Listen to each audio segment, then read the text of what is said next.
புரட்சியாளர் அம்பேத்கர் பிறந்த நாள் ஏப்ரல் 14 சமத்துவ நாளாக கொண்டாடப்பட்டு வருகிறது.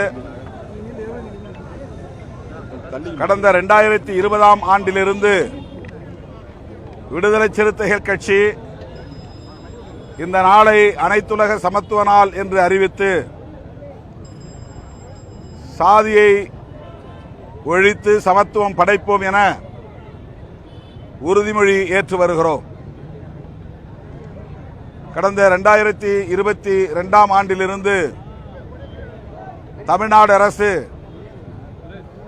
ஏப்ரல் 14 சமத்துவ நாளாக அறிவித்து தமிழ்நாடு முதலமைச்சர் உள்ளிட்ட அமைச்சர் பெருமக்களும் அதிகாரிகளும் பொதுமக்களும் இந்த நாளில் சமத்துவ நாள் உறுதிமொழி ஏற்று வருகின்றனர். இந்தியாவிலேயே தமிழ்நாடு அரசுதான் இந்த நாளை சமத்துவ நாளாக அறிவித்து கொண்டாடி வருகிறது என்பது குறிப்பிடத்தக்கதாகும். இன்றைக்கு முதல்வர் தலைமையில் சமத்துவ நாள் பெருவிழா கலைவாணர் அரங்கில் சிறப்புற நடந்தேறி இருக்கிறது. சைதாப்பேட்டையில் நீதி கட்சி தலைவர்களுள் ஒருவரான MC ராஜா அவர்களின் பெயரில் 400க்கும் மேற்பட்ட மாணவர்கள் தங்குகிற பிரமாண்டமான மாணவர் விடுதியை முதல்வர் திறந்து வைத்து சமத்துவ நாள் உறுதிமொழியும் ஏற்று பட்டியல் சமூக மற்றும் பழங்குடி மக்களுக்கான நலத்திட்டங்களையும் இன்றைக்கு நிறைவேற்றியிருக்கிறார்.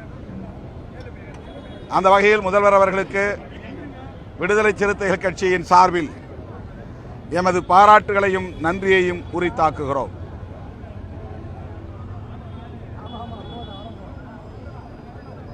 ஆணவ கொலைகளை தடுப்பதற்கென்று தனியே சட்டம் ஒன்றை இயற்ற வேண்டும் என்பதை விடுதலை சிறுத்தைகள் கட்சி தொடர்ந்து வலியுறுத்தி வருகிறது. சமத்துவ நாளில் மாண்புமிகு முதல்வருக்கு விடுதலை சிறுத்தைகள் கட்சி விடுக்கிற வேண்டுகோள் பிற மாநிலங்களுக்கு வழிகாட்டக்கூடிய வகையில் ஆணவ கொலை தடுப்புச் சட்டத்தை இயற்ற வேண்டும் என்ற வேண்டுகோளை முன்வைக்கிறோம்.